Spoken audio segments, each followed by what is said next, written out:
आज कानपुर में बाबा साहेब का परिनिर्वाण दिवस मनाया जा रहा था और इस दौरान कार्यक्रम की कुछ ऐसी तस्वीरें वायरल हो रही हैं जो कि वाकई चिंताजनक है।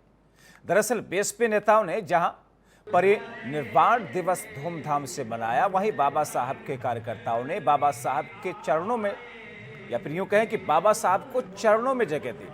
वायरल हो रही तस्वीरों में साफ देखा जा सकता है कि कार्यकर्ता तो खुद आलिशान कुर्सी पर विराजमान है, पर बाबा साहब की तस्वीर को पैरों के पास जगह दी गई। ये तस्वीरें आप देखिए।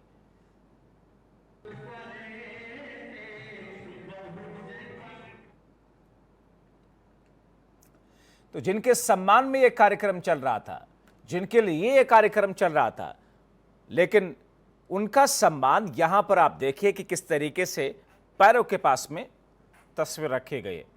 हमारे सहयोगी अश्वनी निगम हमारे साथ फोन लाइन के जरिए जुड़े हुए हैं। अश्वनी, क्या ये तस्वीरें कह रही हैं और इस पर क्या सफाई है वहां की?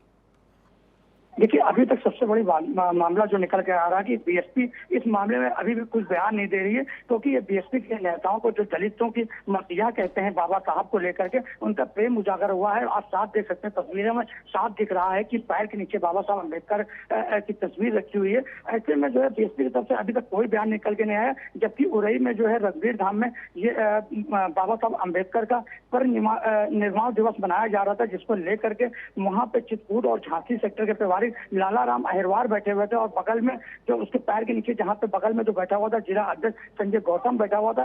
ये सबसे बड़ी बात है कि जहां योगी सरकार भी बाबा भीमराव अंबेडकर को लेकर के सारे अधिकारियों को भी आदेश दिए गए थे कि वो अपनी अपनी तस्वीर ऑफिसों में तस्वीरें लगाएंगे।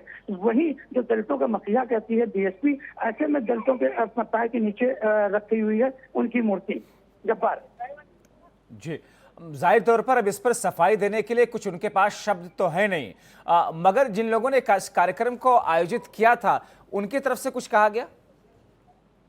देखिए, जब इस कार्यक्रम में लेकर के जब वहाँ पे बात करी गई, तो वैसे भी जो बसपा के पदाधिकारी होते हैं, जो भी वहाँ के नेता होते हैं, वो मीडिया के सामने कुछ भी बात करने से मना कर देते हैं। साथ ही जब इस मामले में बात करी गई तो कोई भी शक्ति चुप्पी साध गई और इस मामले में किसी ने भी कोई बात करने से मना कर दिया। जब्बार, चलिए, शुक्रिया इन तमाम जानकारी के लिए राजकुमार।